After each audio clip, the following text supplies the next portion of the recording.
TacoCorp podcast, episode 88. I'm Nate. That's Terrence. It is the NFL draft just finished today. I believe it is Sunday the 29th, sometime late at night. It's dark. It's been dark and it's daylight savings time, so you know it's late. But Terrence, how's the last 2 weeks been for you? It's been 2 weeks since we've done an episode. The last couple of weeks, really busy. But I think it's a good time. How's the last 2 weeks been for the Terrence? Oh, let's see. The last 2 weeks have been, well, first of all, excited to be back on. Always good to see Nate. The last 2 weeks have been kind of crazy. Work has been like overwhelmingly busy. I'm drowning in it basically.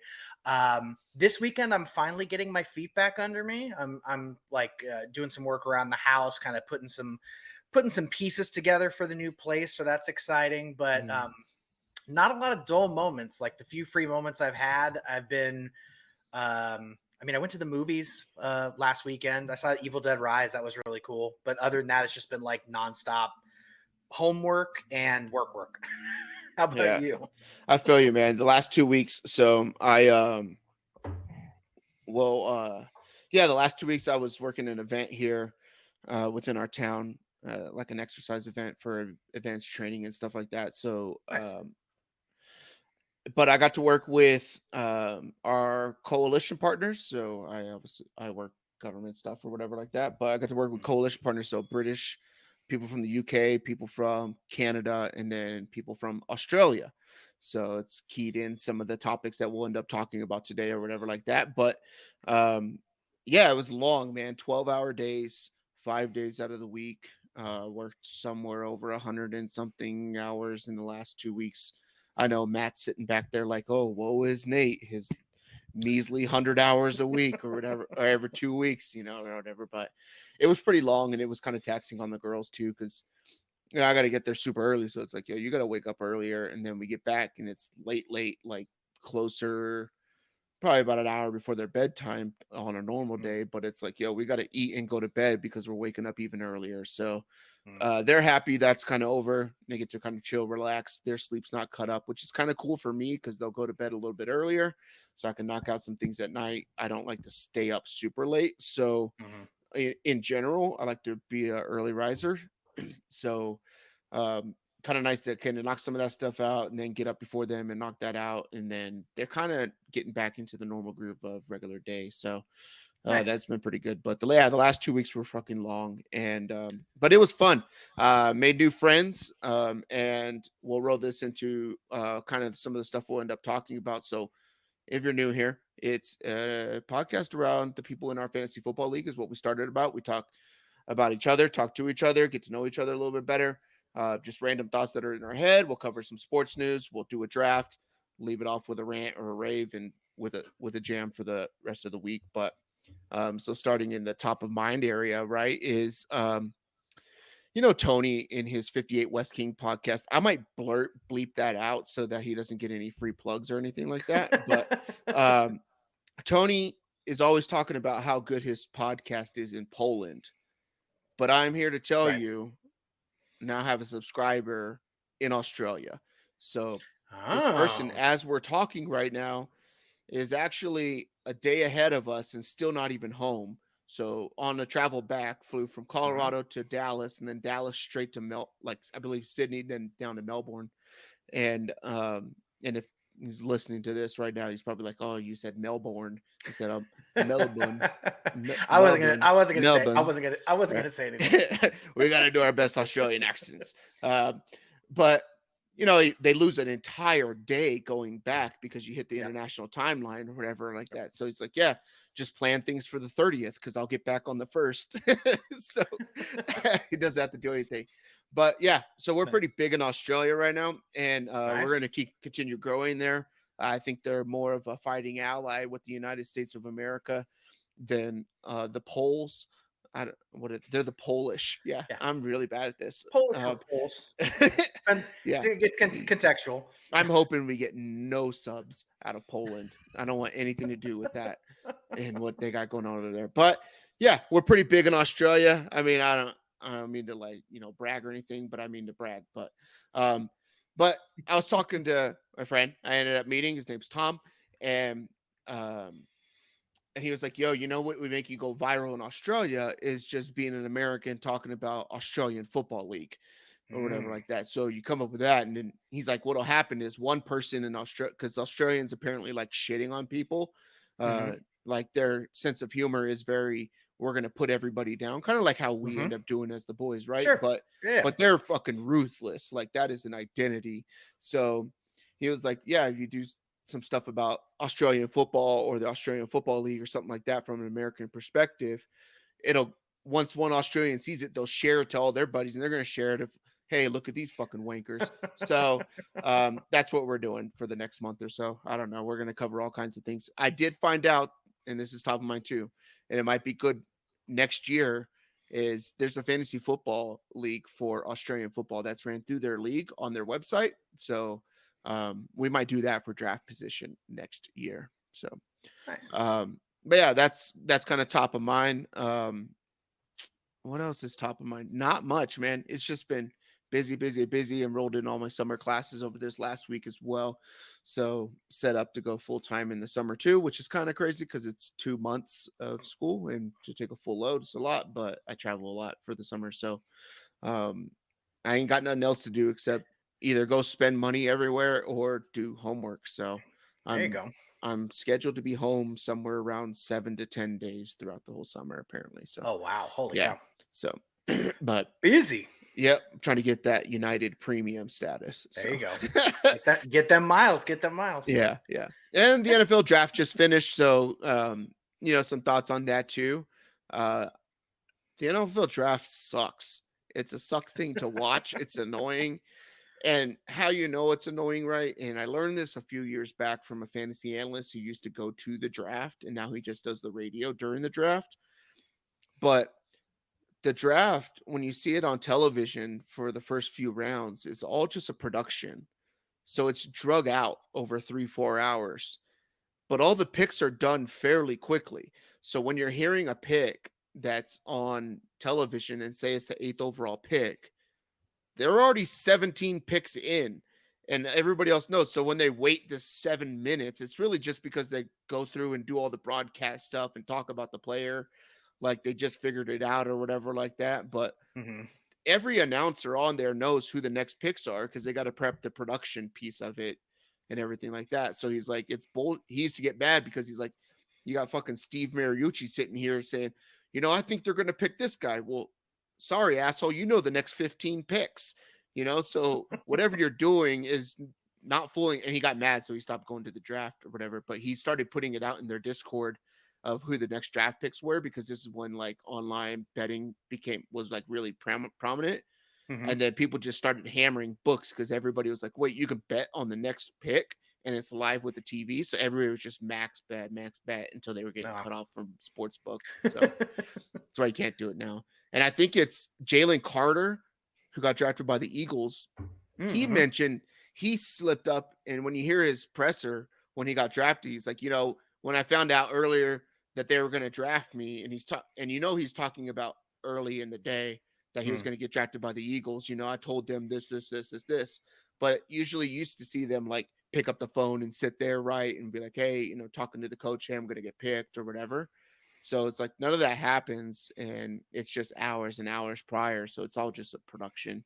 And it's kind of annoying because I just want to know who the hell's on a team so I can go to bed. But, America's got to sell credit card debt and pharmaceuticals to everybody. So that's all of our commercials. But that's me and the draft and my position on it. But top of mind for you, Terrence. Top of mind for me. Well, first of all, because this is now at the top of my mind because you mentioned Jalen Carter. My favorite bit of draft content from this whole weekend has been, have you seen the clip of the I think it was on ESPN, the female sportscaster who had the Freudian slip referring to his big dick. His big dick. By far one of the funniest fucking things I've seen from this whole draft season. Like, I don't give a shit what else happens. That was the best. That might be one of the like top 10 all-time best ESPN slip-ups ever. But definitely as far as like draft content, and I've seen the shit out of it because it is all over my TikTok for you page. It is just blowing all that up. So that's currently a top of mine because you brought up Jalen Carter. But what I was going to mention originally is what's actually like day to day top of mind for me is, man, this year's gone by so quick. I can't believe it's already the middle of the year, and I'm realizing that as I'm about to have like a bunch of consecutive months where I'm traveling. They're all fun trips, like vacations and stuff, but I had that oh shit moment the other day of like, well, for example, I'm going to Colorado in June, and I'm like, fuck, I haven't shopped for plane tickets, I haven't looked at hotels, I haven't looked at cars, any of that kind of stuff. So just realizing that, like, oh, you have plenty of time, and it's like, no, like summer's here, it's the halfway point, and I've got a ton of travel in the second half of the year, as far as vacations and places like that I'm trying to go. So kind of had that oh shit moment this week. So that's now top of mind. That and Jalen Carter's big pick, apparently. That's funny. I was listening to a sports card podcast. I forget who, I think it was Mojo Break. They're like a breaking company, and they run a shop out of Santa Clara. They're like right down the street from Levi Stadium. So they're California people, but they were talking about that Freudian slip, and they're like, is there any of those things in sports cards? And the only thing they could think, there's one sports card, I forget the name. I'll bring it up in the next episode, but there's a sports card where the dude, they took the camera picture. I think it's a basketball card from like the bottom up or whatever. Oh, well, you could see his entire fucking mushroom stamp like through his shorts because the way he's jumping or whatever. Right. So you can see his whole shit just like in his pants, and they stuck it on a sports card. I forget the name. I'll go back and listen to it though. I was listening to it this morning as I was in the hands of our youth. Yeah. Hey, sports cards, get the kids involved, stuff like that. So, it's family friendly. Just ignore the mushroom head. Yeah. It's just genitals. So, all right, we'll move on to manager Terrence. So I got a question for you. So going back to the last episode, I was talking about the prices of gas station burritos and how they're outrageous. And it reminds me of this episode of the show Rocket Power. And both you and Tony were like, I don't know what the fuck Rocket Power is. And it blew my mind, and it's been on my mind ever since of like, nobody knows what, because I started asking people at work the last 2 weeks, anybody like 35-ish, right around that area, right? Hey, any of you guys used to watch Rocket Power? And nobody knew what it was, but it was like the biggest show to me growing up. So we're going back to Nickelodeon here. So what's a forgotten Nickelodeon show that doesn't deserve to be forgotten? Yeah, and I had a tough time when you mentioned you might want to talk about this. I had a tough time with this one because, so I'm pretty sure the era that I watched Nickelodeon is one of the more like iconic eras of Nickelodeon. Because I mean, I'm 41 this year, so my peak Nickelodeon viewing time was like I remember when they launched like the Saturday night lineup. I remember when Nicktoons first started. Like I remember a Nickelodeon before Nicktoons. So a lot of those shows I think are pretty iconic. So I tried to pick ones that were like more like oddball, I guess, or like kind of like outside of what I thought was outside of the mainstream. So I thought of two just in case they're both like too mainstream. At least I picked two. Right. So I snagged Rocko's Modern Life, which I think the Australian football folks will be very excited that we're going to talk about Wallabies. But I loved Rocko's Modern Life. It was so like low key funny and dry for a kid show. And I remember everybody used to be like really up in arms about like how filthy Ren and Stimpy was on Nickelodeon. Rocko's Modern Life was fucking disgusting sometimes. He was literally like that shit. He was literally like a call center, like sex worker. There was the sex worker bit. I think if I remember right, there was a couple of like thinly veiled jokes about masturbation. Yeah. It definitely a very like a pretty adult show, like very, very much more like Beavis and Butthead MTV centered. So definitely Rocko's Modern Life, because I think that stood the test of time as one of my, like, I own the complete series on DVD. That stood the test of time as one of my favorites. And then the other one that I think is probably a little like definitely for the older Nickelodeon folks would be Adventures of Pete and Pete. That was so good. What a weird fucking show, man. Like, you couldn't make a show like that today. It came from like the interstitials they originally started, but you've got like the younger Pete with the forearm tattoo, like the dancing mermaid, and all these like weird kind of like off ball, like oddball kind of like outside the wheel characters. Like, it was a very strange show, but funny and like really well written. So Yeah. people probably watch those unless they're like super young, but I figured I'll pick two of them. Yeah, I used to watch those too. I'll do two as well. There's a lot of them that are there, but probably one of my favorite shows was My Brother and Me. So they were out of like the Charlotte, North Carolina area or whatever like that. Mhm. It was basically around like these two kids and then their friend or whatever like that.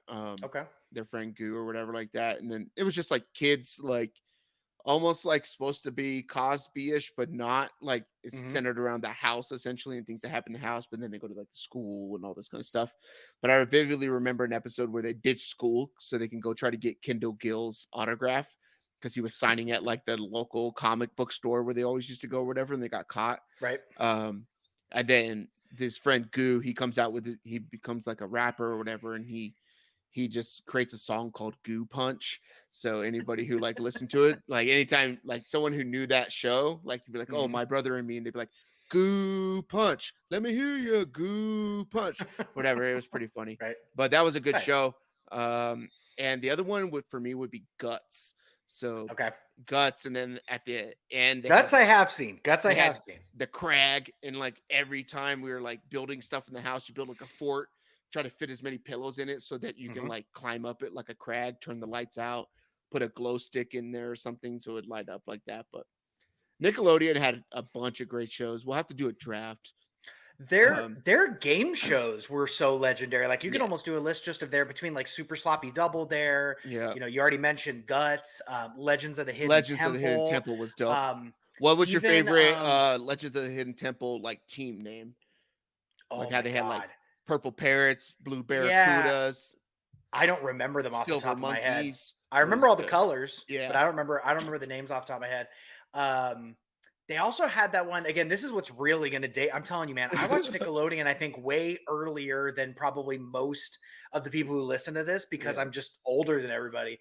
But the and I'm blanking on the name, but they used to have this game show where it was like all about video games. Like, they would play video games. Oh shoot. Fuck, what was it called? Oh, Nick Arcade. That was the name of it. Nick Arcade. Okay.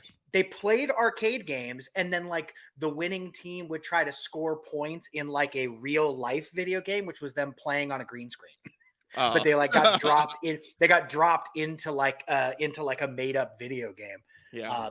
Yeah, Nickelodeon had like super cool. I remember when I was 8 years old, we went to Orlando. We visited Universal when the Nickelodeon Studios was still open there. Yeah. And we got to like see the set of Double Dare. We got to taste slime. Like, Nickelodeon's fucking cool. Nickelodeon's still fucking cool. Yeah. I don't watch it anymore, but Yeah. it definitely formed my my worldview. Yeah. For sure. Yeah. Man, we got to do it. We got to do Nickelodeon draft. Oh, And we yeah. got to do it with like a 4-person episode. So we have to get a time when we can get Matt and Tony on as well. Tony's too busy big timing us because he's over here playing social justice warrior on Twitter, and everything else out there. So it's pretty funny. But then shitting on people who are making millions of dollars now. So he doesn't like billionaires, but it's okay if you're a millionaire. Sounds like somebody a couple years back. I don't know, but you got a question for me? Yeah, I was having a hard time thinking of one, so I'll just kind of, this is like not particularly like timely or seasonal or anything, Yeah. but it does call back to a conversation that you and I have had in the past. So you're not a scary movie guy. Like, I that's hate not your 'em. thing. You're I not hate a scary movie guy in the slightest. No. If you had to watch a scary movie, what would you pick and why? Oh fuck. I'm always fascinated by this for people who don't do scary movies. That if like you had to watch one, what would be your the one you'd go for? I would probably go back, and so one I think I could do easily now is like the Resident Evil movies. Oh, So okay. I thought it was something completely different, and we were on deployment, back in 2012, and I forget which one it was. Maybe it was 5 or something like that. I forget what it was, but they made like a fake city inside the city, and people didn't know it was like a fake city or something. I forget how it was or whatever. And then, but I remember we went in there, and Adrian and it was our buddy AJ that lives here. They were like, "Yo, come watch this movie," and whatever, right? So we go. I'm like, "Okay, cool."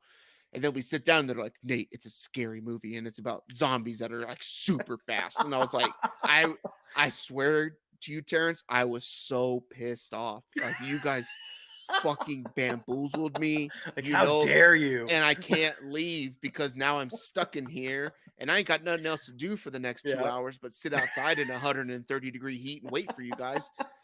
I was so pissed, and that's awesome. And it was more on principle because I bought a ticket to go watch it because you had to pay to get in, but to pay to get in was like $1.50, so it was nothing, right? And I'm like, in an area where I'm not paying taxes, I don't have bills or anything, right? We had like our mortgage back home, but that was it, so nothing else, and I was just so frustrated with it, and it bugged me like hardcore, like how fast these zombies were. And then the girl's mom, she was into like The Walking Dead and all that kind of stuff. So she tied me into that. And it took me like a season, like getting through a season in like a month and a half to get okay with the zombie thing. So part of me would be like, okay, I'll watch that because I know it's going to be easy. But if I had to pick one, I'd probably pick Candyman, because it was like the earliest scary movie I remember watching. My parents rented it from Blockbuster or something like that, right? And they let me watch it. And this is like early 90s, and it scared the fuck out of me.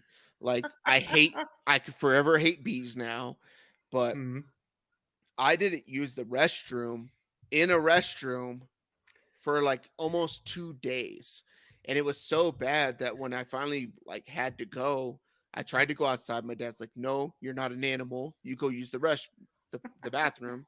Right. So he took a baseball bat with me and sat there stood there with a baseball bat in front of the mirror so I can go use the restroom, whatever like that. So part of me is like, I should watch that so that I can get over that like trauma, I guess you would say, that my parents put me through. But I still don't like any of the Child's Plays. I don't think I could do those.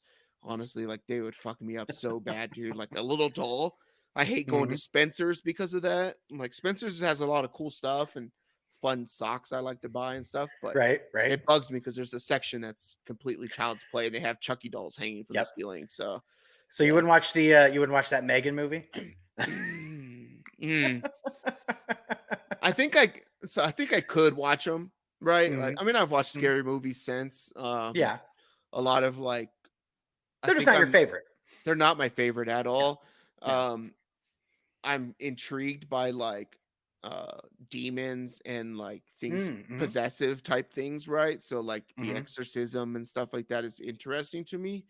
It just really freaks me out. I don't like the feeling I get because being a creative and having done like acting and stuff as a kid and drama and theater, and there's a guy that I work with, his name's Nate too, but he's actually an actor and like a model and stuff like that. And we always talk about it, like when we watch something, we inherently put ourselves into the position of that person who's the character, right? So it's like we're in the movie. So that's why I kind of like the feel good rom-com stuff, because most of the time they turn out well for both parties, no matter what, and like it's like a roller coaster of emotion that ends up good. But the other stuff where it's like, someone's possessed by a demon or some crazy shit like that, like it really messes with me, but I'm intrigued by it, so I'll watch those.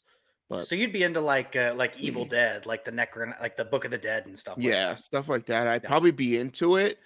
I would definitely have to watch it with someone else. Like I won't put it on in my own house by myself.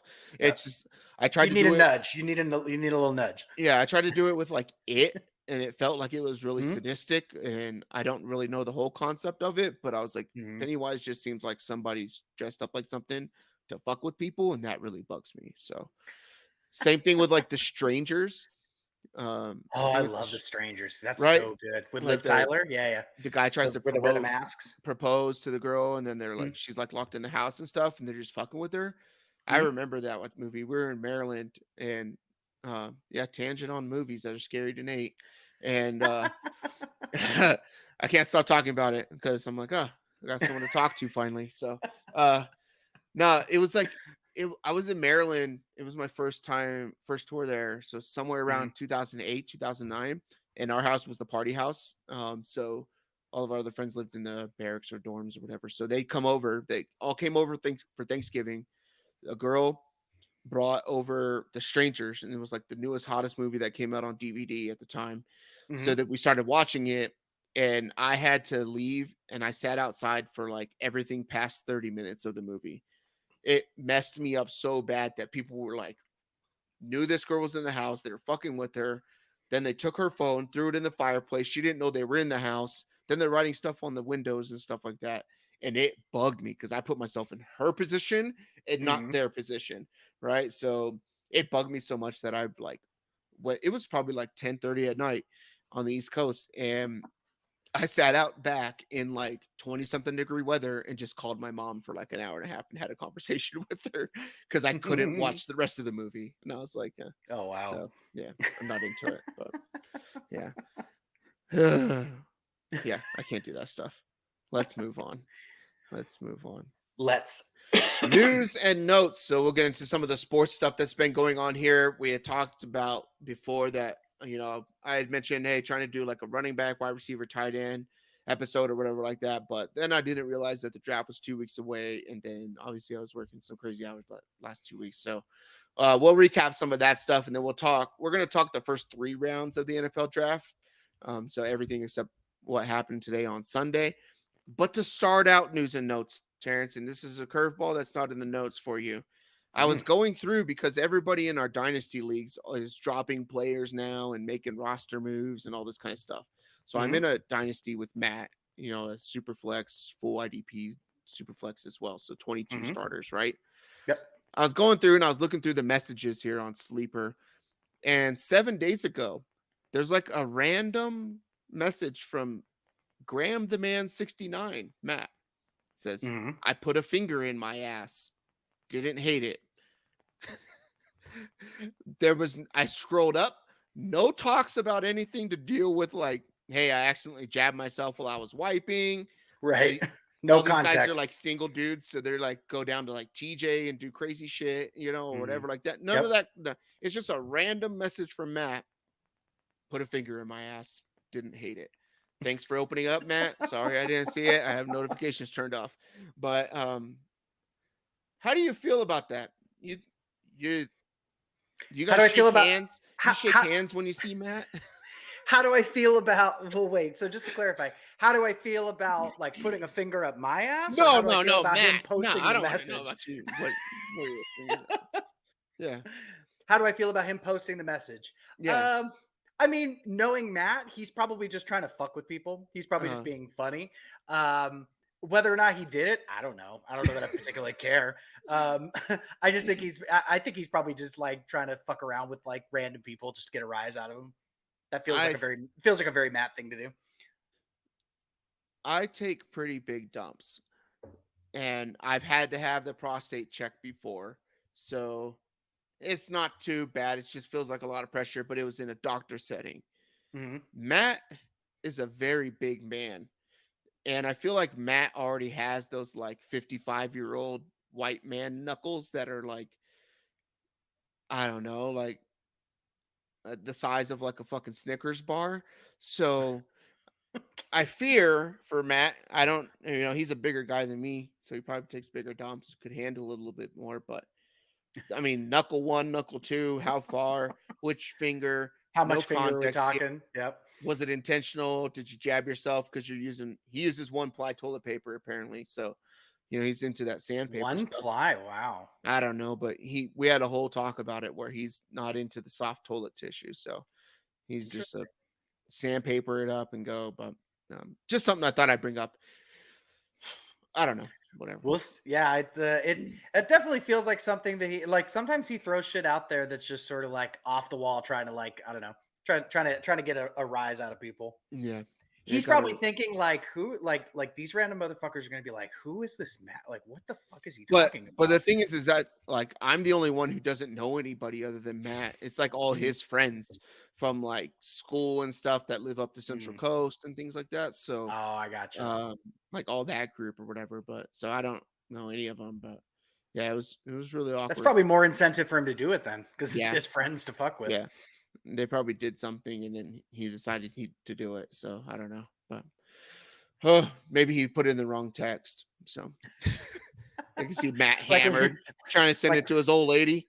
Like when you're trying to look something up on Google and you post it as your Facebook status. That's it's a very old person thing to do for sure. Sorry, old people. That's definitely what you do. When Pornhub used to have like the share to Facebook link. And people would accidentally hit that. Like, why is my uncle putting Pornhub on Facebook? So it's kind of crazy. Or whenever politicians don't realize that their likes are public on Twitter. Yeah. That's so good.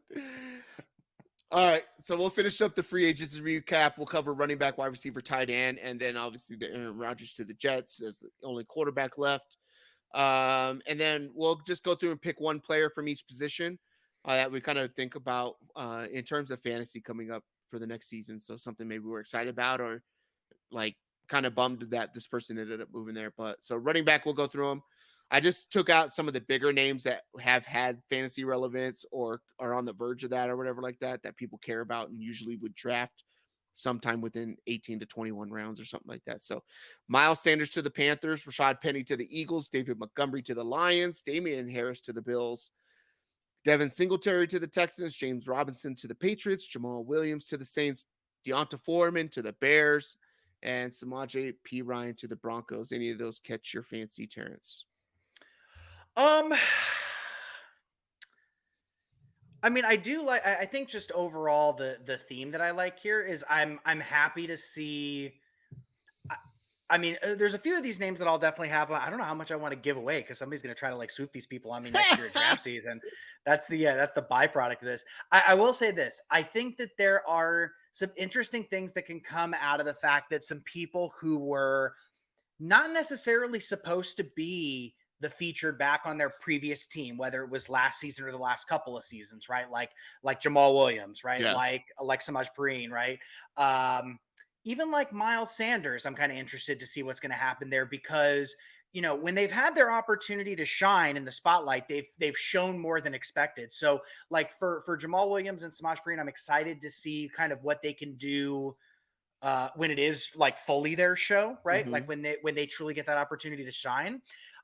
Miles Sanders, I think, is going to be kind of an interesting one just because, I mean, he already kind of showed his abilities with the Eagles, but there was always like, as someone who owned Miles Sanders in a couple of leagues, there would always be like those weird weeks where just all of a sudden he's just not part of the game plan.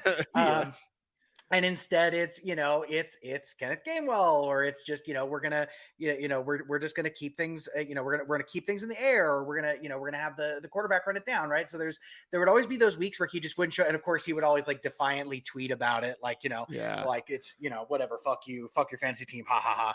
Yeah.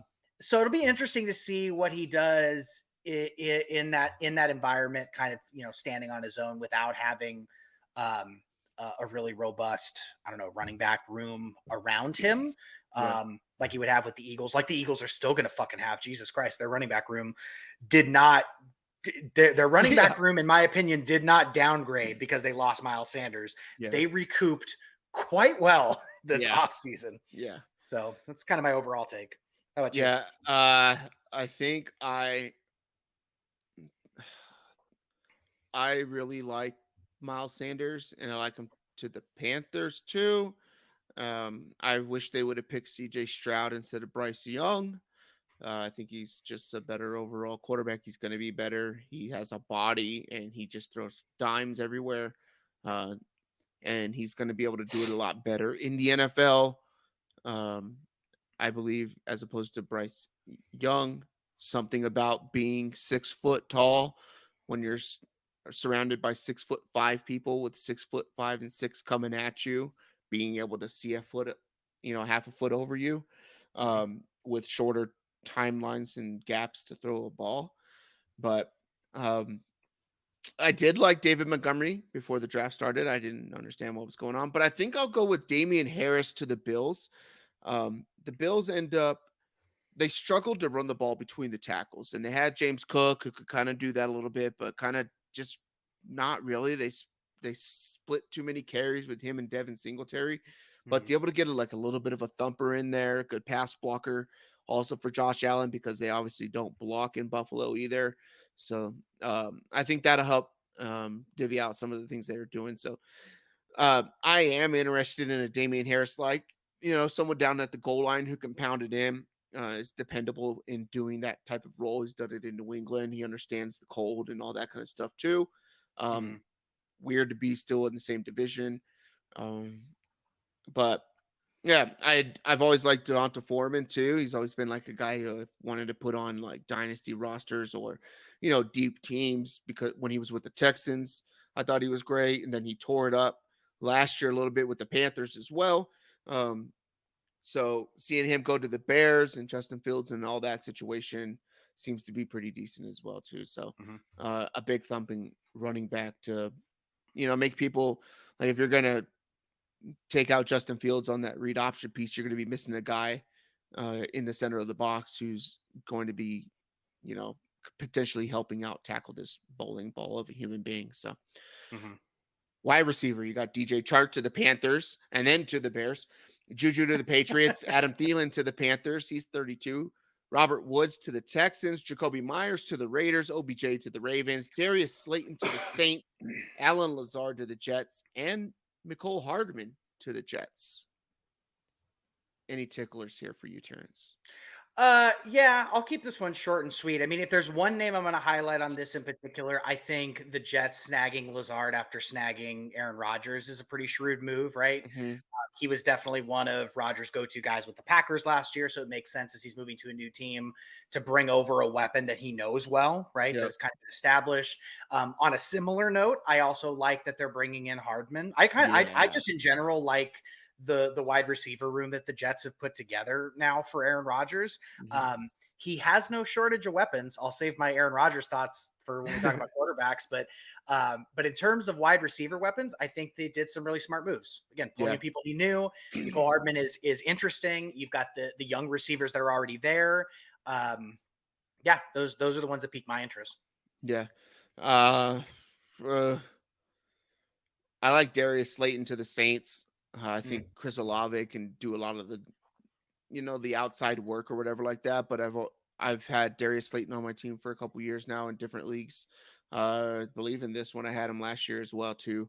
But a guy who was just behind other people who worked over the middle of the field, right? And then going to the Saints, you got Derek Carr sitting there. They don't really have like a huge tight end threat to do things over the middle. So I think that he can get a lot of work in that offense. They have Jamaal Williams in the backfield too to kind of, play action, suck up a defense a little bit because this dude can score and get yards as well. But I like Darius Slayton being one of those like Hunter Renfro-ish Raider type players from 2 years ago, that Darren Waller type, dependable over the middle.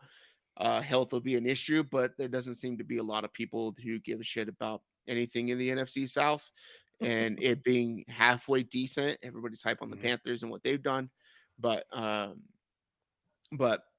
like the Darius Slayton to the Saints thing. And I think I key in on something like that more so because I feel like he's just going to be deeper in the draft. So when you're drafting in fantasy, it's like, I'm trying to find the guy who's going to catch 90 to 100 balls, something like that, 800-900 yards, but get me catches every single week, right? I could depend on that guy for 8 points and then he scores a touchdown. It's all the gravy in the world that you needed, right? So, and if he goes over 100, you're getting a bonus. So getting a guy like that, I mean, Darius Slayton probably be a post 10th round pick because who's going to want to like Chris Olave or bust, right? So I think that tight ends, Dalton Schultz from the Cowboys ends up with the Texans. Gesicki to the Patriots, Hayden Hurst to the Panthers, Austin Hooper to the Raiders, Robert Tonyan to the Bears, and OJ Howard to the Raiders, who also drafted a tight end. from Notre Dame. 3 tight ends. Any of these? Any of those you name specifically? No. Is Yeah. there none of the above option? Well, I'm not. I mean, as far as like my own fantasy outlook for these, I'm not eyeing any of these. I don't think. Yeah. Mainly because none of them really grab me, just due to a combination of, I mean, you have some people in here that are like the playmakers that you do have on this list that like were previously like strong tight ends on their last team are going to teams where I don't think they bring enough to elevate it. Like Dalton Schultz to the Texans. Are the Texans now going to suddenly be competitive with Dalton Schultz? No. Is he a great player? Yes. But that's like so unexciting. You bringing this like really great tight end to be quagmired in a bad offense. Like it's just not. Yeah, that's kind of how I feel broadly about all of these. I'm more interested in seeing what like Waller does than I am in Waller to the Giants. I left him off. Yeah, that would be one that I'm really interested in, because I think there's a lot of exciting things with going on. What's going on with that quarterback? What's going on with that offense? Like the Giants have an opportunity to like make a moment, and I think that he is a difference maker that could do that. So if there was any, that would be him. Yeah, I think. But I've been a Waller guy, man. I regularly draft. This is again me giving away all my draft juice to everybody who listens. So if you're in TacoCorp and you listen, good for you. Yeah. But yeah, no, Waller's definitely a dude that's always on my short list, regardless of where he is, because he's a dude that can produce, and I think I think his capital goes up with the Giants. Yeah, from where he was with the Raiders. Yeah, so I have, it sucks because both of these guys seem like they're just old now, and I don't know their actual ages, but Austin Hooper and OJ Howard, both guys that like at one point in time they've been around, or just guys that you wanted to have, right? Like OJ Howard's talent, this, that, the other. Austin Hooper in Cleveland, you're like, oh my gosh, like him and Baker doing the thing. And they both go to an offense, but then they go to an offense that with a head coach who was the offensive coordinator for the person who threw it to the tight ends all the time, right? It's Tom Brady. And you get a quarterback in Jimmy G who loves to throw it to the tight end, right? He's not throwing it 25 yards down the field. He's trying to eat up the middle. So two tight end packages seem interesting there. But then they go and draft one of the better tight ends in the draft, guy who would have been drafted in the first round last year, Michael Mayer out of Notre Dame, who could just do it all too. Like he could block and he can run the routes. He can spread out wide. I mean, the dude's a monster. He was just the number one target at Notre Dame last year. He was that good. And that's, partially due to everybody else was not that great on the Notre Dame offense, and they didn't really have great quarterback play. But the dude was just always putting up numbers, and just teams would just double and triple team him and be like, take this guy out of the game. He won't beat us somewhere else. So I'm intrigued by the Raiders situation, but now I don't know who the hell to pick, but I'm sure it'll be one of those things where one of my teams somewhere is going to have both of those assholes or all three of the Raider tight ends, and just see how it goes out. So if recent history serves, and I think it will, and again, this is me probably giving away too much of how I think about a lot of this stuff.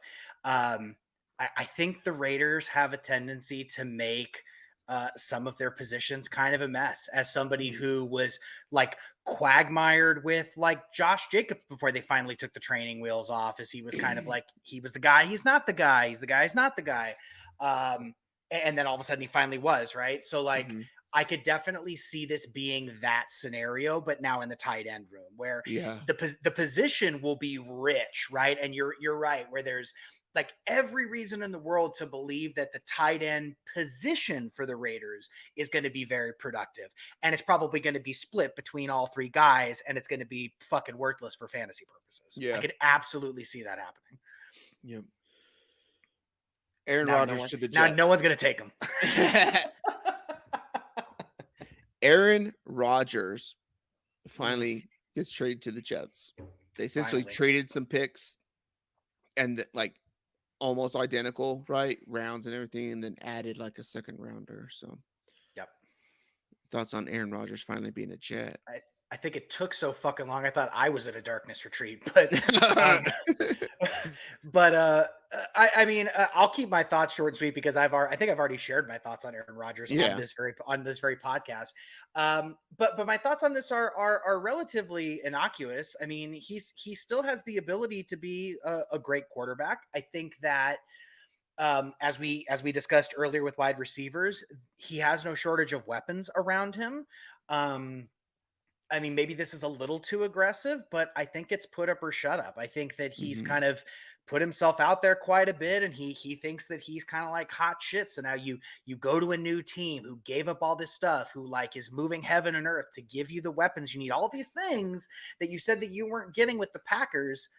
So if you don't make the fucking playoffs with the Jets, hang it up, bro. Yeah. I don't think they beat the Bills. I actually don't. I think the Bills are still too. I still think the Bills are too sturdy. But if they don't at least make an AFC wild card spot, I think Rodgers is washed, and I think he hangs it up. Yeah. How could you not, dude? Oh my god, are you kidding? Like their wide receiver room looks disgusting. Like as a quarterback, he has to be chomping at the bit with the offense that was put together for him. So like, get it done now, or when are you going to get it done? Yeah. And in next week's episode, we'll cover, so like moving forward, like in the next part, we'll talk about the first 3 rounds of the NFL draft. But I thought about doing an episode sometime last week. I was just swamped, but I was going to talk about, they like the draft is interesting to me from a post the 3rd round, like the later end of the draft, because there's running backs and other position players that I was really into, and like seeing where they go would really dictate who I like, because I don't think people are really into them, but I think they're dudes who could step in and like really produce in year 1, and especially in dynasty, and have these guys on my roster. But yeah, they drafted Abanaconda, so Israel Abanaconda out of Pittsburgh, and the dude's a fucking gangster, and they got him in the 5th round. So nice. They have everything in New York, and Aaron Rodgers got a haircut. He's looking nice and clean. Looks a couple years younger, ready to face that New York media. Yeah, ready to face the New York media. I think he's good for it too, right? Like I don't think I think stuff bugs him, but it's not to where it's like super hardcore. But they love a spicy personality in New York, dude. They're gonna eat him up, and he'll eat up the attention. The moment that they're playing the New England Patriots, oh my god, at MetLife, and he tells Bill Belichick that he owns him, and like the whole like he wins the whole state of New York, mostly 100%. Jersey. He wins Jersey because Jersey's the Jets, right? So, but yeah, I'm glad it's done. Yes, finally. But they kept adding to it as well too. So that's, I mean, you got a burner there. You got it was the NFL's worst kept secret for so long. It was just like, get this fucking thing over with already. You got Garrett Wilson as well as a wide receiver, right? Then you bring in a guy like Lazard who's trusted and can help out the rest of the receiver room. Like, this is how Aaron talks and thinks. Hardman's a burner. I believe sexy wide receiver room, man. Yeah, there's a lot to like about his wide receivers. It's really nice. So, and they got the defense too. So that's a thing that I think that plays into like the mental psyche of a quarterback too. It's like when your defense is solid and you can trust in that, right? Go take a couple chances for taking chances sake, not because you have to take the chances, but because you can, right? There's a difference in like that play from a guy who has to take chances to make it win, and a guy who's like, I can take a chance and get away with it because we'll get the ball back, right? For sure. So yeah, there's that. Anyways, recapping the first 3 rounds of the NFL draft. Any thoughts for you out of the first 3 rounds, Terrence? We're not going to go through all the single picks, but winners, losers, and what the fuck are you doing type. And I didn't really do a good job of bucketizing it as winners and losers, especially because, and I don't think I mentioned it in the context of the pod, but I think it was before we started recording. I'm not a super intense draft follower. The more that we're having this conversation, the more I wonder, because I don't do any dynasty leagues. And I think if I did have a dynasty league, I would Yeah. probably be more interested in the draft. Like I'm not. I play regular season-long fantasy and I watch regular football. So the draft is like, let me know when it's fucking September. Like I don't care, Yeah. for the most part. But I follow along with some of it on Twitter. I think the two biggest things that I was thinking about specifically as it relates to this were, and I mean, I don't know. I feel like this is kind of a winner loser combo, but the whole thing that happened with Will Levis, is that how you say his last name? I think Levis. So on the one hand, like just the way that everything built up leading to the start of the draft, right? And all of a sudden he was going to be this like, he was going to be like the king of the draft, a super early pick. And it was all noise that was like created by the NFL draft, like media machine, right? They want to like gin up these narratives.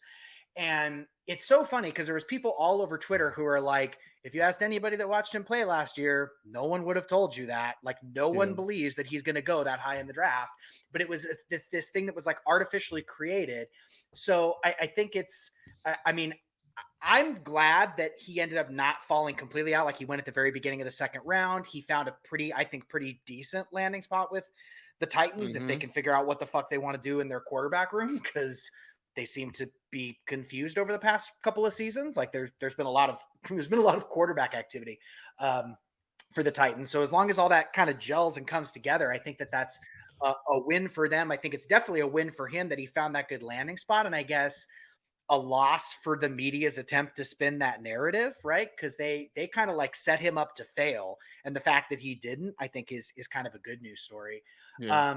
The only other big picture thought I have is, and Matt's going to be really, really excited about this, and this isn't even just my opinion of their draft. It's my opinion of their whole offseason so far. The Eagles are going to fuck next year, dude. Like, whew, they are going to be a hard team to beat in the NFC. I love every move they made in the draft. I love every free agent move they've made this offseason. There's not a single thing that front office has done that I've looked at with any kind of side eye. The only thing that they did was take a Super Bowl contender and make it more threatening on the front of the ball and the back of the ball, which is pretty impressive. Like I read a tweet earlier today that was basically saying that the Eagles front office basically put together, what was it, Alabama's offense and Georgia's defense. Yeah. Yeah. So it's like, fuck. Good luck, everybody. So lots of love for the Birds because, like, holy shit, I think they're early offseason winners as far as I'm concerned. Yeah. I think couple winners that I like out of the first 3 rounds. Obviously, the Eagles, I think that's an easy one. You get Jalen Carter, and you just keep, I don't know, like you said, it's just like, who's the next guy on the draft board from Georgia? Who's the next guy from Bama? Right. And it's like, kind of makes sense. Like they know how to play together. They play tough nosed defense like no other. And you're going to go to Philly. Right. So, Jalen Carter, Nolan Smith, that's a big win. But I think that one's easy. It's good for the future of the team, but it kind of depends. So, and it pains me because it's the Seattle Seahawks. So the Seattle Seahawks go and get the number 1 corner after they had the number 1, 2-ish corner last year also, right? So they hit in the draft. Dude's playing just as good as Sauce Gardner. And then they go out and say, you know what? We're going to take care of the other side. So their corners are lockdown corners. They're going to be freaking fantastic, bringing back a little bit of the no-fly zone type of thing or whatever like that.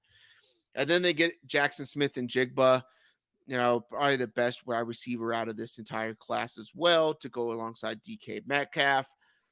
The issue is that they have Geno Smith as a quarterback, and people look at Geno Smith last year and like, oh, Geno, this. And it's like, he's Geno Smith. This is a flash in the panty 1 year type of thing. Yep. And when it came down to it, they didn't even do anything. You got smoked.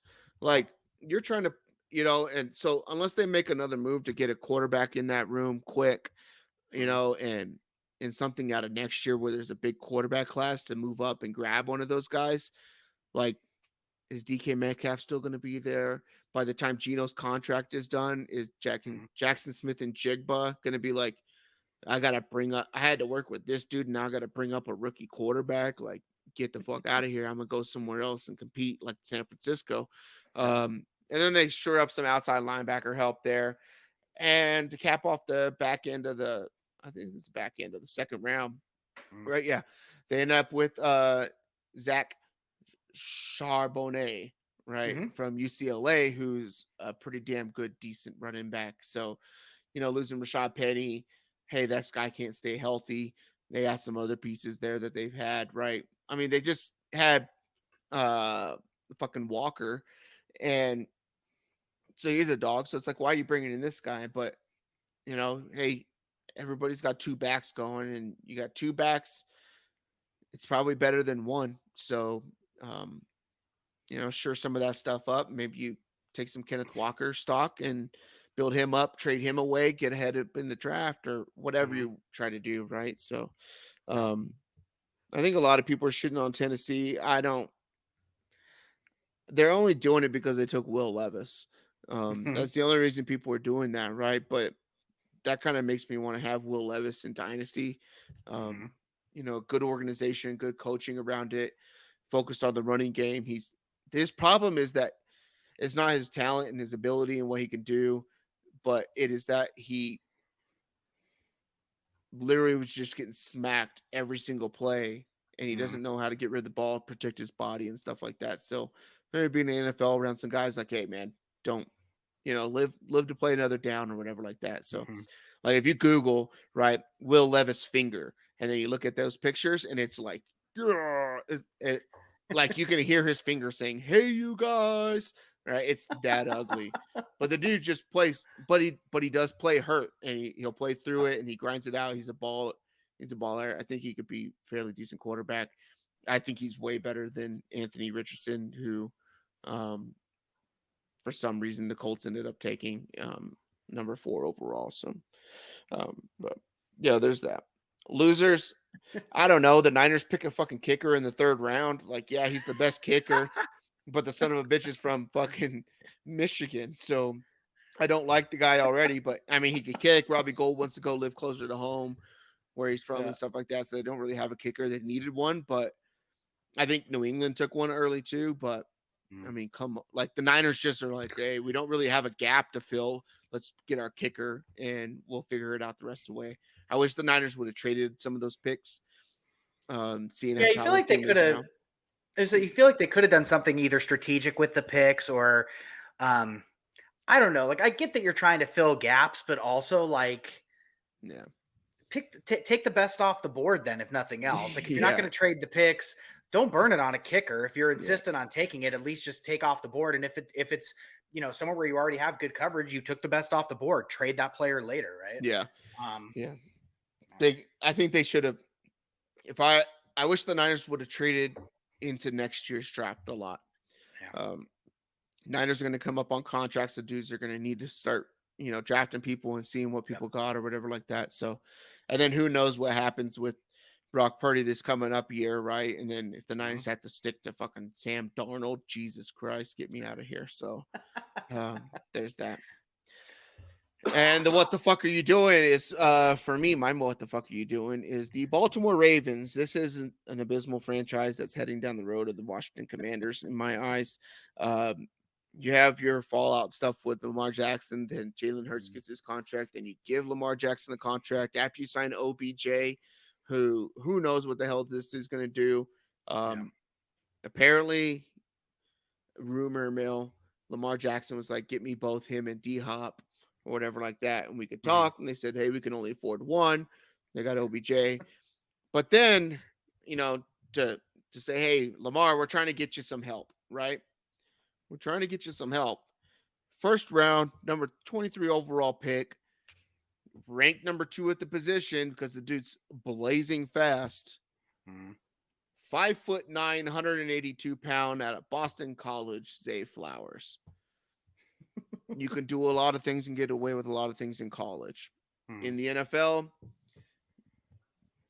there ain't that many 5'9" wide receivers out there who are taking Yep. press coverage off of a corner or a nickel back or something like that. That dude, this, a lot of the stuff, he's not afraid to go to the middle. He can make catches, and then, after the catch and all the, ability, all this kind of stuff, super blazing fast. Like, not to say Tyreek Hill fast, but that's what people think of when, hey, look, this guy can do with the ball in his hands or whatever like that. Yep. Yeah, let that dude go to Cincinnati, Pittsburgh, in a cold weather and run a drag and just get fucking cracked over the middle by a linebacker who's just waiting for that dude and say, welcome to the NFL. And then he doesn't go over the middle anymore. Like, congratulations, Baltimore. You got your guy, a 5'9" wide receiver. Jesus Christ. Anyways. It's a choice. Yeah, that's that. All right. So in honor of us being huge in Australia, Terrence, we got to talk biggest. And we're a fantasy football podcast around our league. We're going to talk over the coming month or so, whatever it is, however long that we want to stop talking about it. I mean, we might blow up and we might be the biggest thing. We're going to turn into an Australian football league, fantasy football podcast. It could be. It could be. We may write off the NFL in its entirety by the end of this. I don't know who else is doing it. I mean, it seems like an avenue that we can get into and corner of the market. Boom here, in the highest GDP in the world, America. But we're going to give some love to our friends in Australia, since now we're big in Australia, bigger than 58 West King. Big is in Poland. I mean, huge. Big. The biggest you've ever seen. Yep. Big continent. We're big. We're big on the big continent. Big continent. Also an island. Yep. Also an island. You can't swim in half the waters, I learned, because they got these crazy things that look like jellyfish, but they're so tiny and thin that they'll fuck you up. But the water's like the best water in the world right there, and you can't go swim in it. Crazy. All kinds of stuff that can kill you there that aren't human. We could do an entire draft of the animals that could kill you from Australia. Next week, all the animals in Australia that can kill you. The top 5 animals in Australia that can kill you. Yeah. But from the Australian audience, we were asked to talk a little bit about Aussie football. So Australian rules football, or the Australian Football League, is the premier, really the true professional league that's there. 18 teams in it. Us Americans are going to rank our top 5 Australian Football League teams based solely on the names, logos, and colors that they use. So no context of the teams, how good they are, anything like that. Yeah. To be clear, I knew nothing about Australian Football League until Nate said, we're going to talk about the Australian Football League on this podcast. And I said, sounds good. Which was about 24 hours ago. Yeah. So for the listeners from the time of recording. Does not extend beyond that. The only thing I do know about it is I have the names and the logos and things in front of me. And also, they're a football league in Australia. That I do know. How'd you find that out? I'm fucking smart. I went to college. I did. That's what my bachelor's degree got me. The ability to know that the Australian Football League in fucking Australia. I did watch some because when I was doing some research this morning, it was live or whatever like that. Okay. So I was watching some of it. I don't understand the point system. I found out that they have fantasy football. To me, it looks like rugby, but it has other rules too. I don't understand any of the scoring. Some of these games end like 100-something to 30, right? Oh wow. Yeah. So that was going to be what I was going to ask, is because again, I haven't seen any clips. I didn't pull up any photos, so I was not even clear if it was like American football, if it was like international football, aka soccer. Is it like rugby? Like I didn't really have even that context. So it looks like what we in America would call rugby, but also I think a rugby field looks different because this field looked like the shape of the ball, and it's really its own animal. Yeah, it's really action-packed. There's tons of people on the field, and it's just nonstop.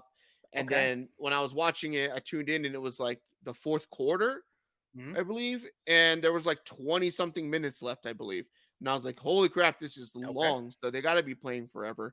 but they do like every week as well. So I think it's like 18 weeks or something. So might need to give it a spin. Yeah, especially weekend mornings in the U.S. where you're not an early riser, but yeah, give you something to do in the morning. Not usually on the weekends.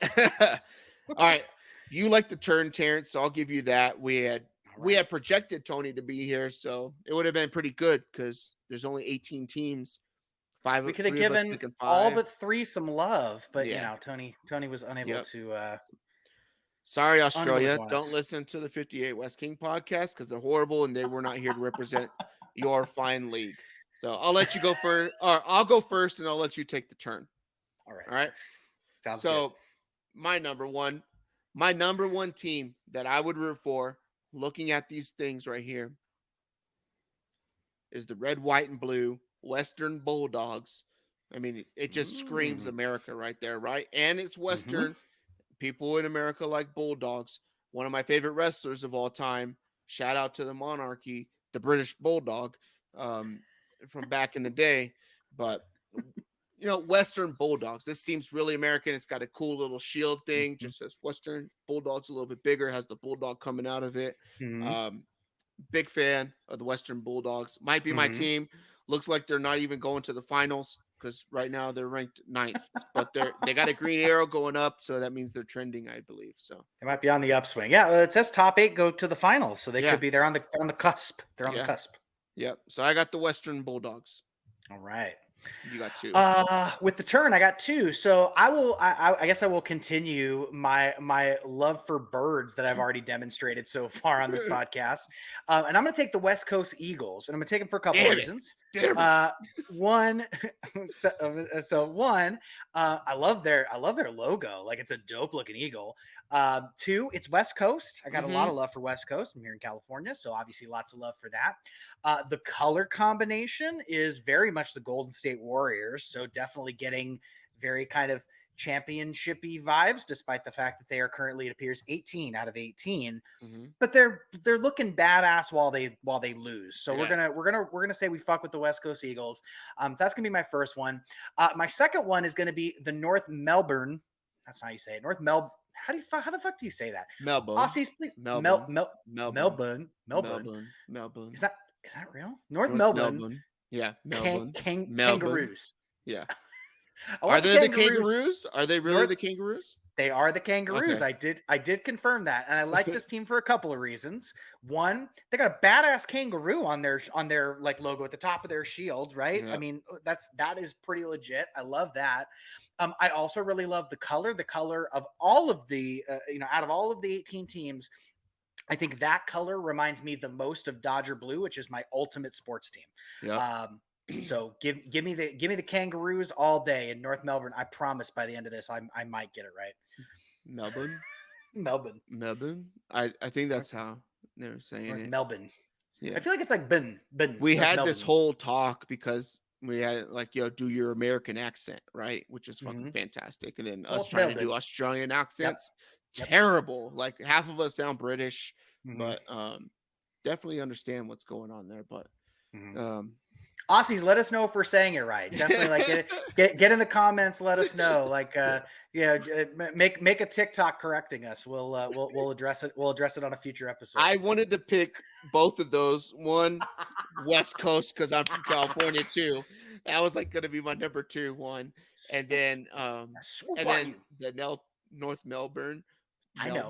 One. I knew you'd go for those. That's why I took because 1 and 2. It has the like traditional imperialistic high school sports team colors in America, blue and white, like IMG Academy, where it's like every pro athlete's kid goes there, right? Anybody that wears just white and blue is like, oh, that's a prep school, and they think they're better than everybody, probably because they are better than us. That's like a wealthy place to be. They're apparently not spending money on the roster because they're sitting at 15th on the ladder right now. But but they got a cool looking logo while they do it. They do. It's pretty dope. Like nobody else has something like that, and it simplifies like Australia to us, right? So I knew you'd go for those two. That's why I knew I had to get them off. I knew I had to get them off the board quick. Okay. I'm going to go we're gonna butcher all these names. But I'm gonna go with the Fremantle Dockers. I don't know why it sounds cool. Dockers. It has probably something to do with the naval history of the Australians, or It's like an something like anchor in that. their logo. Yeah, Yeah, there's an yeah. anchor in the logo. Mhm. Colors are pretty meh or whatever like that, but who doesn't like a pair of Dockers? You know, you got to go to a funeral, you go over to Kohl's or JC Penney, get you a Yep. pair of Yep. Dockers because you ain't Yep. got all black to wear or whatever like that. So I'll take the Fremantle Dockers. Very nice And slacks. Very nice slacks. and another one here that I'm going to pick, and this has to do with me playing Madden right now, Mhm. is I'm going to Mhm. pick, and I believe they're the Tigers, but the Richmond Tigers. Sitting 16th in the grid right now. Terrible team. 1-4-1, getting outscored 504 to 445 after 6 matches, whatever like that. But they got the Mhm. black and yellow, and that's just an intimidating type of color, right? You think of the Pittsburgh Mhm. Steelers, you're going to go play the Iowa Hawkeyes. Hey, you only got to score 9 points to beat Iowa, but it's going to be Mhm. a hard 9 points because they're going to punch you in the mouth. You know, maybe that has to do with their score. They're only getting outscored over 6 matches. What's 50, almost 50 points. Mhm. So yeah, they're losing by less than 10. They're a tough, gritty team, I believe. And they got a Yeah. Tiger. Who doesn't like Tigers? Everybody watched Tiger King. Tigers are menacing. Richmond's a city in the United States as well, too. Probably based off the fact that they have a Richmond city, which probably comes from somewhere back in the Great Britain area or whatever like Mhm. that. But I'll take Mhm. the Richmond Tigers as my third. I like it. You got two.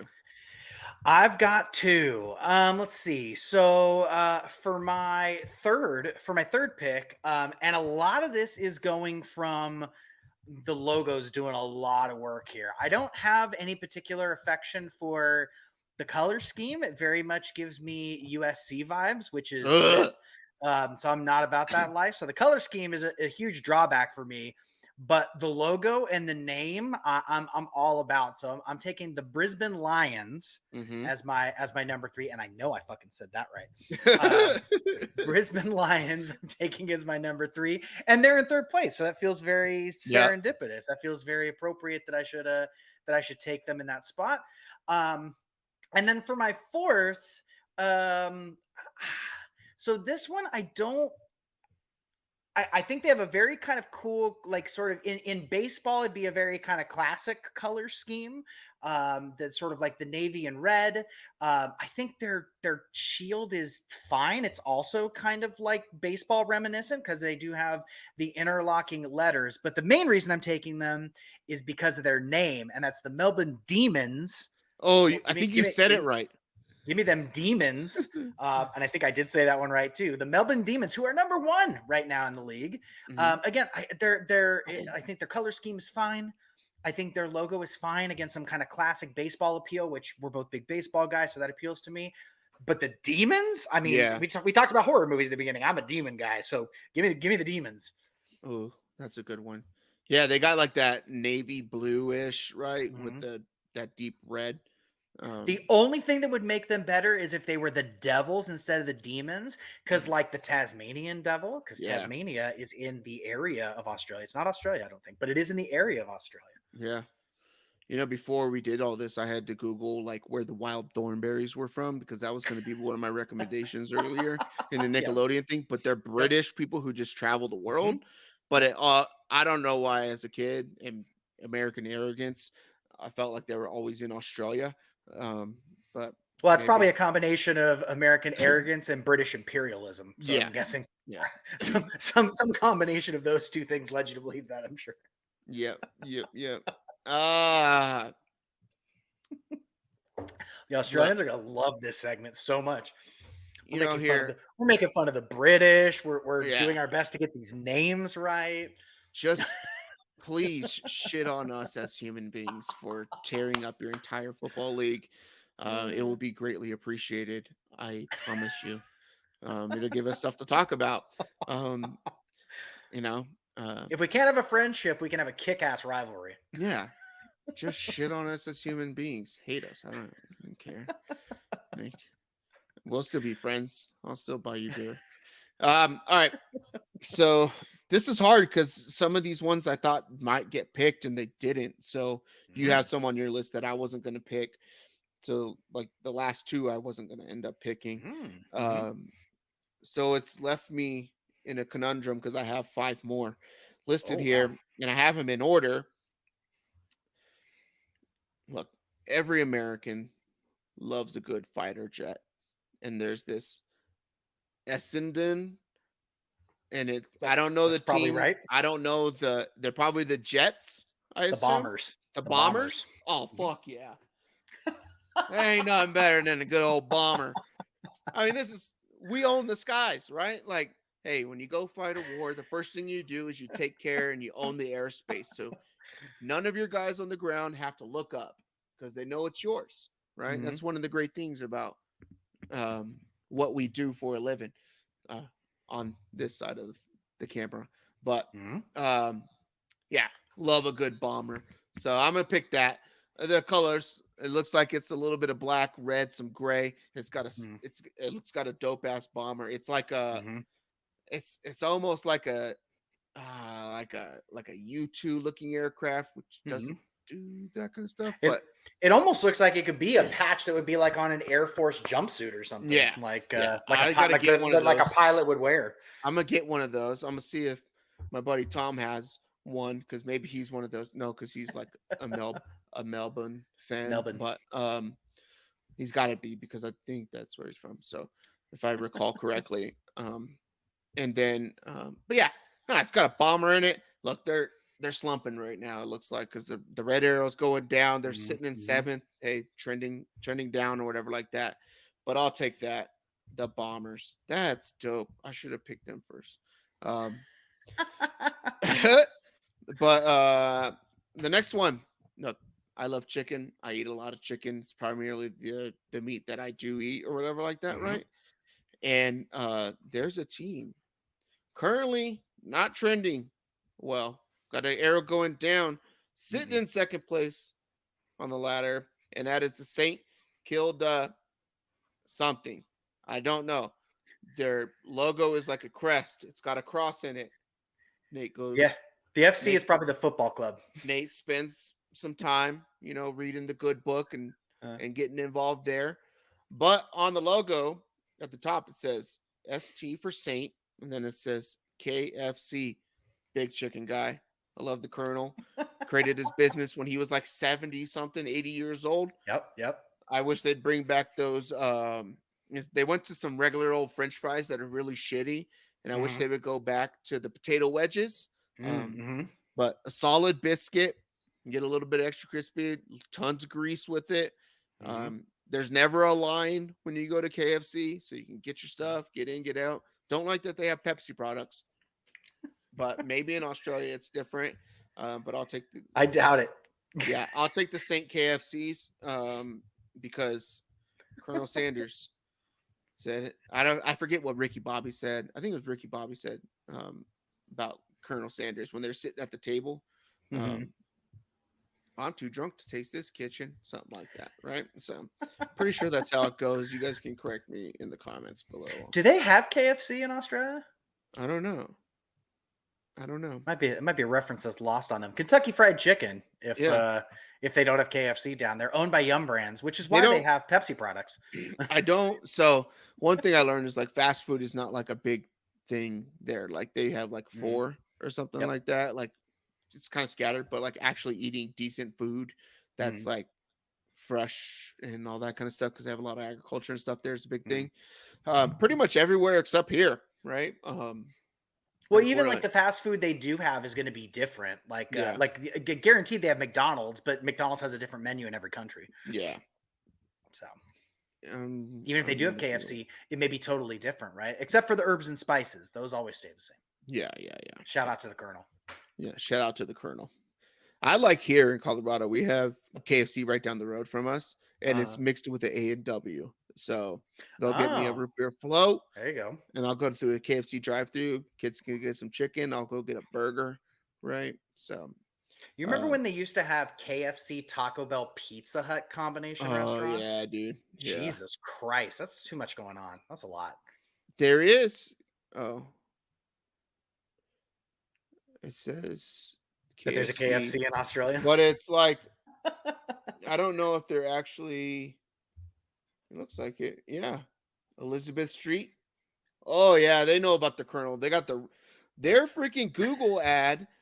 I click on it. It's like KFC Elizabeth Street, Melbourne, Melbourne, and it showed a video instead of just a picture of the place. It showed like a wrap, like a tortilla type thing with the lettuce and stuff, and it was like moving like this. There's like a wrap.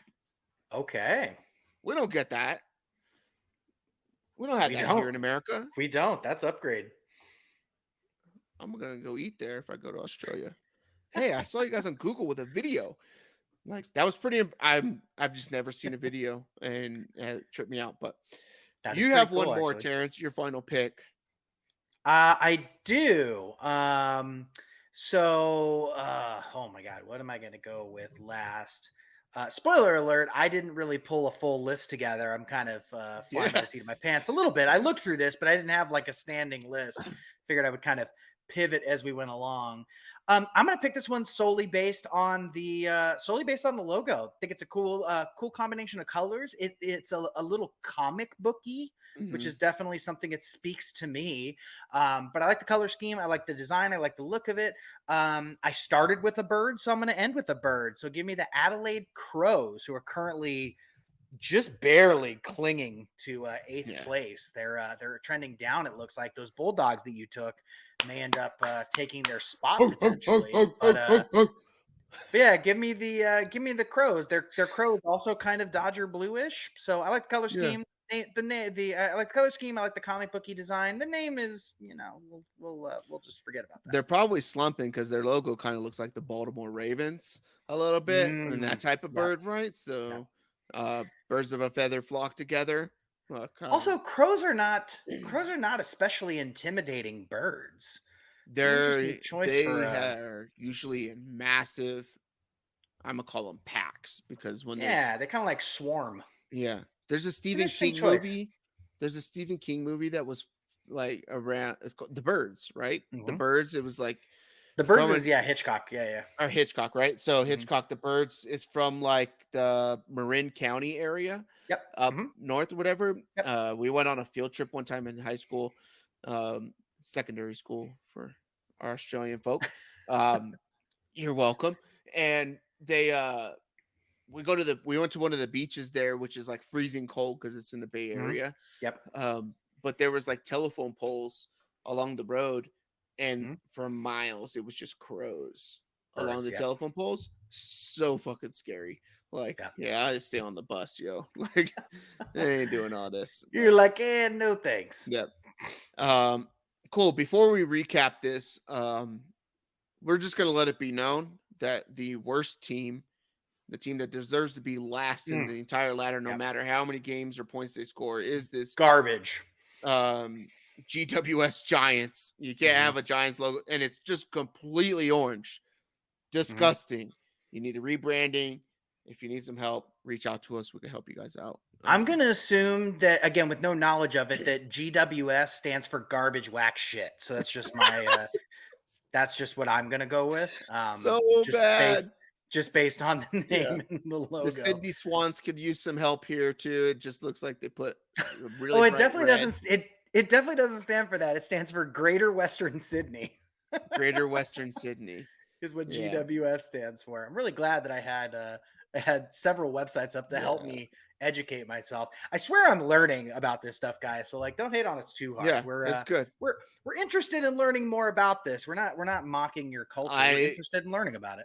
It's probably has to do with the colors, but I'm kind of surprised that neither one of us picked the Hawthorne Hawks. Just being an emo fan and liking, thinking I'm a cutter or something like that. But all right, so we'll recap. Yeah, the colors were not my vibe. Yeah. Let's recap it. Terrence, you got the West Coast Eagles, the North Melbourne Kangaroos, the Brisbane Lions, the Melbourne Demons, and the Adelaide Crows, while I have the Western Bulldogs. What's I got the Fremantle, the Dockers, the Richmond Tigers, I believe. Yep. The Essendon Bombers, just bombs. They got to have like really strong armed people. That or like people who can kick the shit out of the ball. You have to, right? It's like being the New York Yankees of the Australian Football League. That's why they're on my team. And the Saints chicken folk. So the Saint Kilda Saints is the actual team name. Saints. That's probably why they have the cross in the middle of it. Fuck yeah, dude! I'm very devout. Very devout. I might go get me a citizenship. I feel like I'm one with it already. So I don't know, but I had an honorable mention. I believe it's the Geelong Cats. They look pretty clean, and the Port Adelaide. I don't know what their mascot was or whatever like that, but it looked cool with all the letters crisscrossed and stuff like that. I think it was black and white as well. So, and their then team name is Port Adelaide Power. Oh, that's pretty cool. I like power.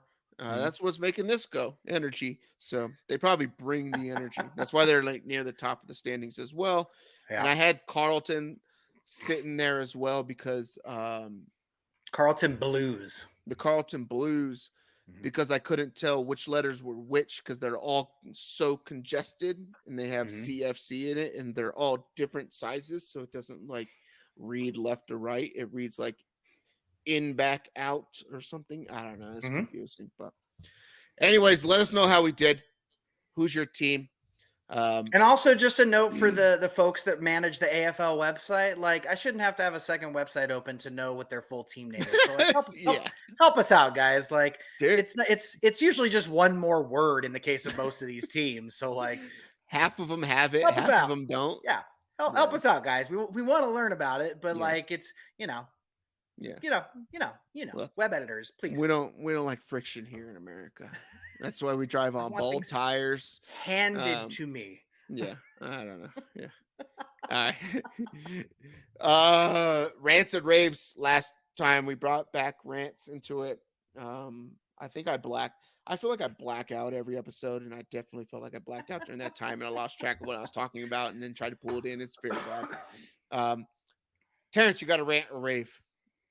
Yeah, and I feel like every time I come on here, I always end up raving about movies and TV shows. So I'm gonna not talk about that this time. I'm gonna talk about my other love, which is I'm gonna rave about the Dodgers. And I think that they got a lot of shit in the offseason for like the moves they didn't make, right? They were kind of like they were somewhat low key. There were some, questions about like positional gaps. They let some fan favorites go like Justin Turner. Like there was obviously a lot of stuff to make, everyone kind of cool on the front office during the off season.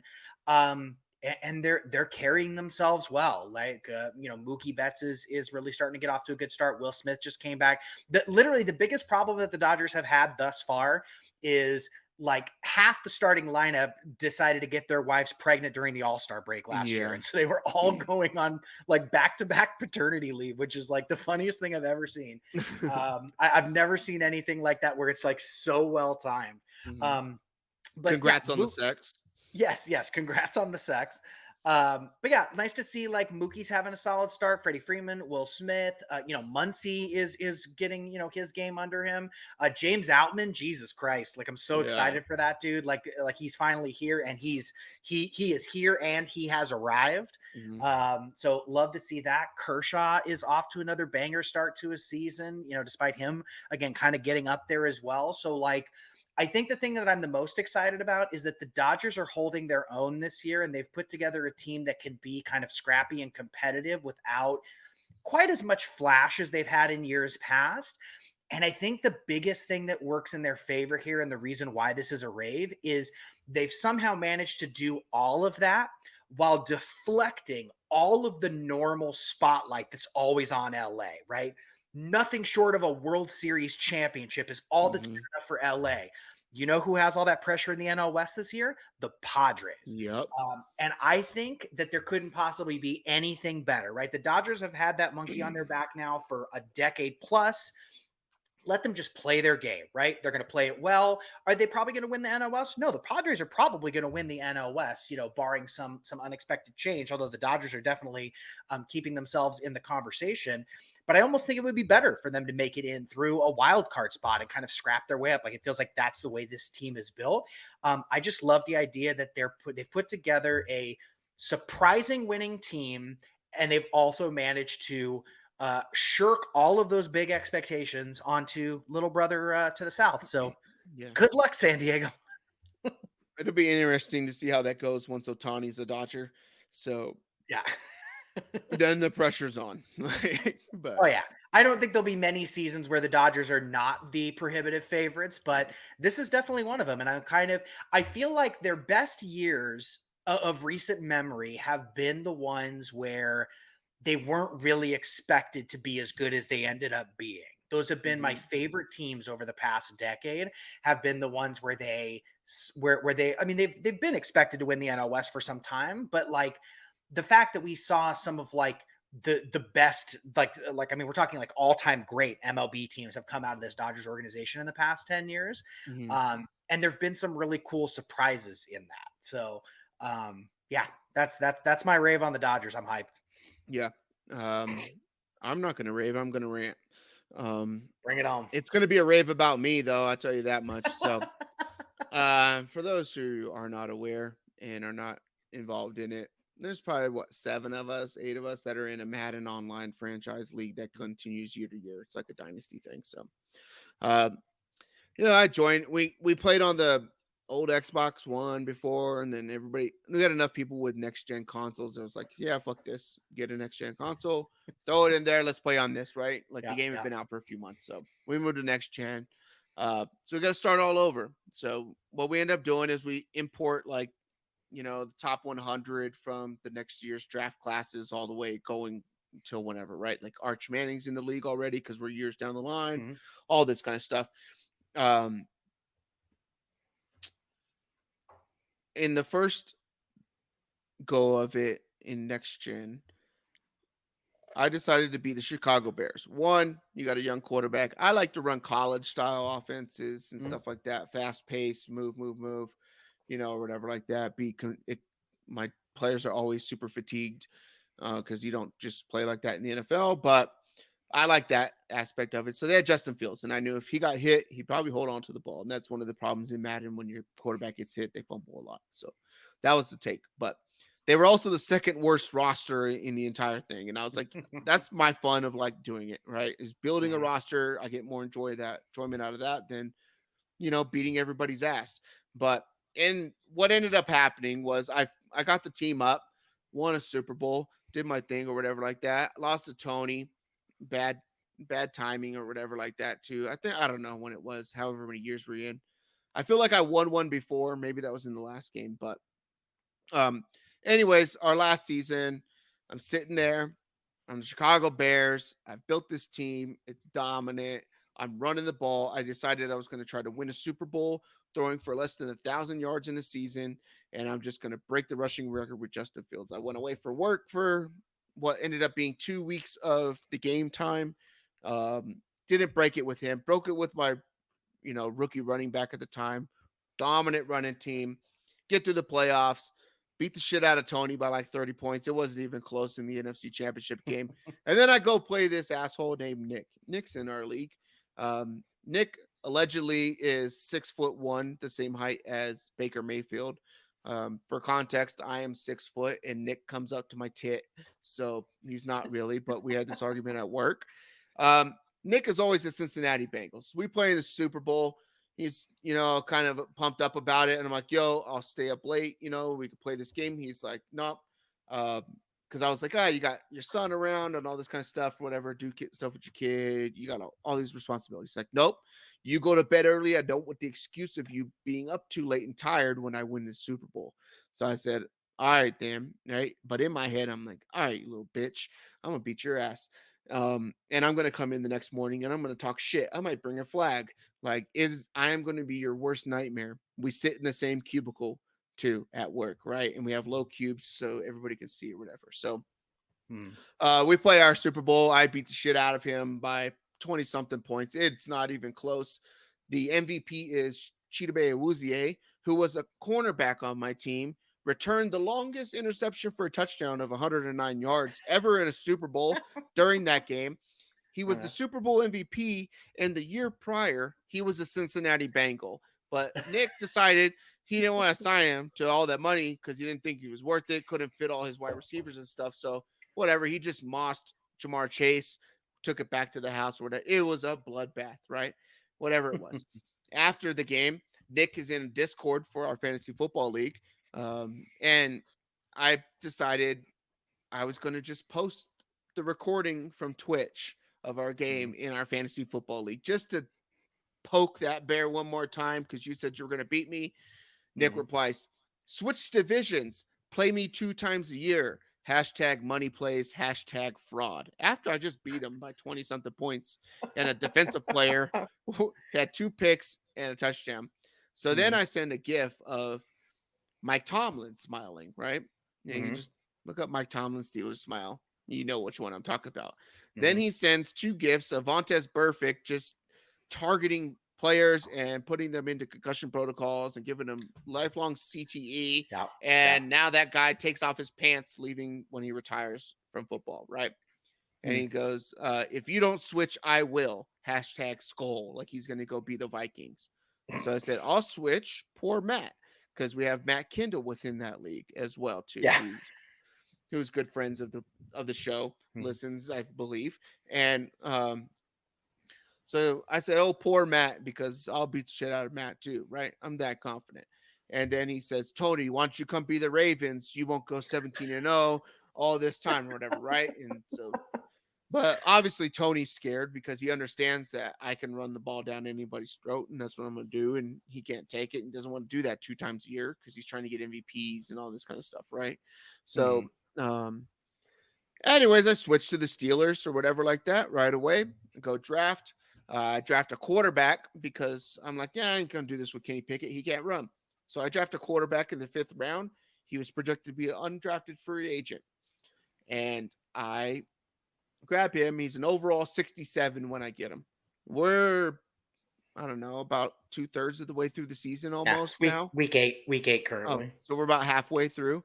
The guy's a 70 overall, right? The first time I played Nick, it's a bloodbath. I mean, I win by like 30 points. It's not even close. And I beat him with a 68 overall quarterback. It was disgusting. Like my team is not good at all to my standards. And I beat the shit out of him, right? And we play a few weeks later. My quarterback's a 69 now. And Nick's got a different strategy because Tony and him been talking. You know, Tony gave him some tips. What'd I do? I beat him by more points. I am Nick's father. I will always be better than Nick at pretty much everything in life, especially when it comes to hair. By the way, I got a haircut. My hair was pretty nasty. I got a haircut today, looking sharp. Looking sharp. Yeah, my ass is sweeter than Nick. My feet are bigger than Nick's. My style's better than Nick's, I believe. I don't know. I'm just better at everything than Nick, and I'm going to continue to be better. And Nick will continue to be a bottom tier fighting for Sacco survival within our fantasy football league as time goes, while I continue to compete for championships. And I am enjoying it because every single year that we play in Madden now, I'm going to be in his division.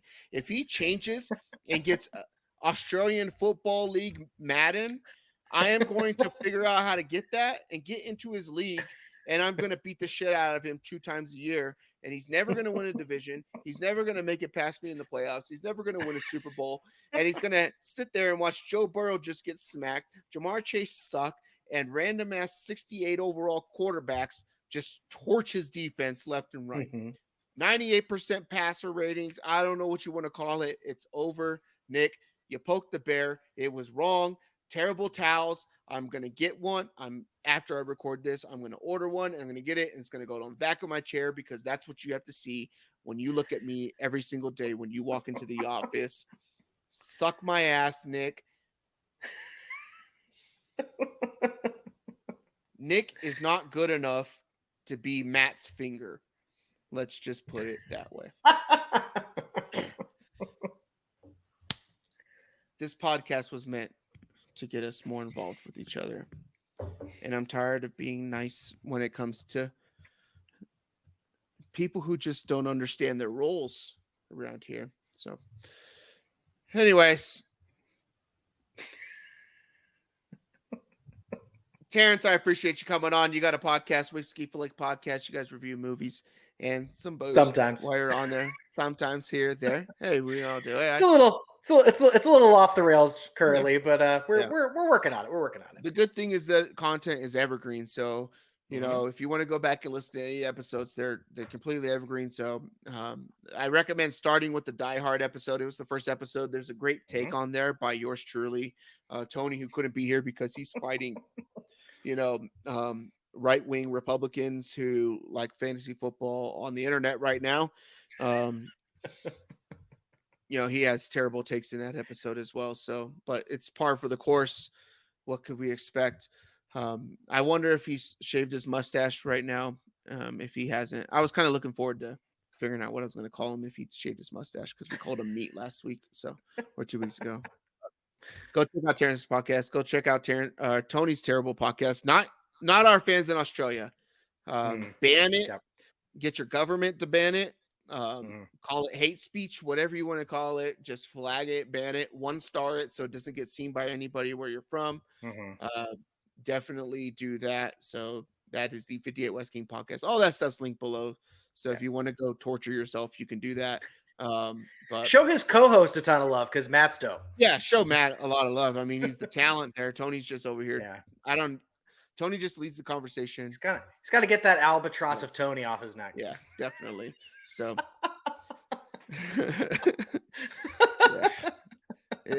Tony's a terrible human being. I had wrote down here, so we finish every episode. If you're watching on the YouTube, on the audio side of it, Spotify, Apple Podcasts, Pandora, iHeart, wherever you listen to your podcast or whatever, Google Play, whatever it is, right? You'll hear the music at the end of these. We call it Banger of the Week. Just some tunes based off some of the things we talked about here. I originally wrote down Paper Planes by MIA. It's a song I've been listening to a lot lately, right? It's a good one. I fly like paper, get high like planes. So I was thinking about Aaron Rodgers and his ayahuasca trips, right? He's part of the Jets. I'm now a big fan of the Essendon Bombers, right? I don't know how to say that correctly. Essendon Bombers. It's definitely Bombers. Bombers. BOMAS. So, but I think I'm going to change it for Nick. And Banger of the Week this week. Renegade by Styx. It's what plays between the third and fourth quarter of every Steelers home game. And it is amazing. You can imagine 65,000 terrible towels going around. Oh, mama, I'm in fear for my life. There we go. Yeah. All right. For Terrence, I'm Nate. Thank you. Love you. Bye. Love you. Bye.